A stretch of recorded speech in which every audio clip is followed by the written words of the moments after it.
What a lot of people don't realize is that the government is a lot like a tree. It provides essential services, institutions, and things like that to help keep us safe, to help keep both the American people and the economy thriving. All right, just much like a tree does. Right, a tree provides habitat and all sorts of benefits to birds, insects, other plants, and just the whole ecosystem around it. It complements the ecosystem. All right, the government acts very much in the same way.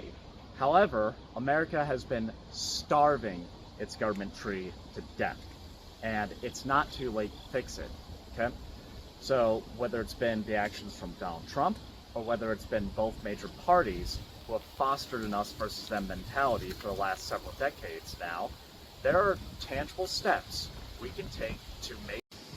What I have done to basically help show what some of those steps are is organize the interactive community policy memo. This is a policy platform that not only is one of the most unique in the country, but it's made to be shared with as many people as possible, both in the district, outside the district, so North Carolina, and also around the entire country. I frankly want everyone to know about it because I have that much confidence in it. And it was all handwritten by me, yours truly.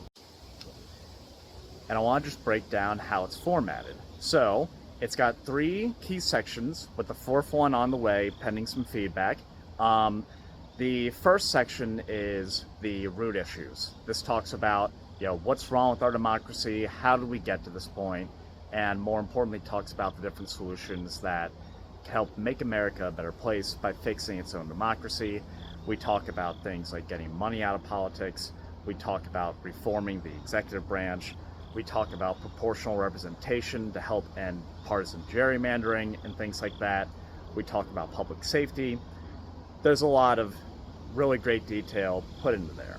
And again, these are real tangible steps that America can take to fix its democracy, but most of them do require congressional action. And one of the lies that the 2 major parties have been telling us is that you can get things done at a state or local level to fix democracy. You can't. It has to be done at the federal level.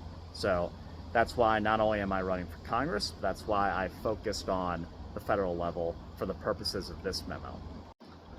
Next up in the memo are the trunk issues. So these are the ones that are most important to people's bottom line and one of the ones that you hear about most often within politics. This includes healthcare, climate change and energy. It talks about national security and defense, transportation, housing, all that good stuff. We have a detailed plan to help fix those systems and make all of those things more affordable for everyone. Next up is the branches section. This talks about things like what to do with TikTok. It talks about retirement and social security benefits. It talks about LGBTQ rights, all those sort of issues that are really important to people. It gives some detailed thoughts on what to do about that. We also really want feedback from the community, and we're going to do it in 2 ways. Just like a tree, I would like to add, a second and third, maybe even a 4th version of this memo in the future. Much like a tree, we want this memo to grow over time with community feedback. And so what I've done is very purposely at the top of this memo, give everyone within District 2 a chance to comment and leave feedback on this memo, provided they follow some simple guardrails just to make sure we're talking to the actual people, not a chat bot, not an interest group, or anything like that. So you'll find that in the memo once you open it. Everyone that is a District 2 resident and potential voter is able to provide feedback. It can be as short or as long as you want. You could even just leave simple comments if you want. We also want to add a 4th section to this memo that talks about the leaves of a tree. In other words, the smaller issues that affect people day to day in America, but things that, quite frankly, kind of ran out of time to talk about in the first version of this interactive community policy memo. So look out for that in the future. I look forward to receiving feedback on the interactive community policy memo. I'm going to be talking about it a ton all over my social media and my in-person outreach as part of this campaign. for North Carolina District 2.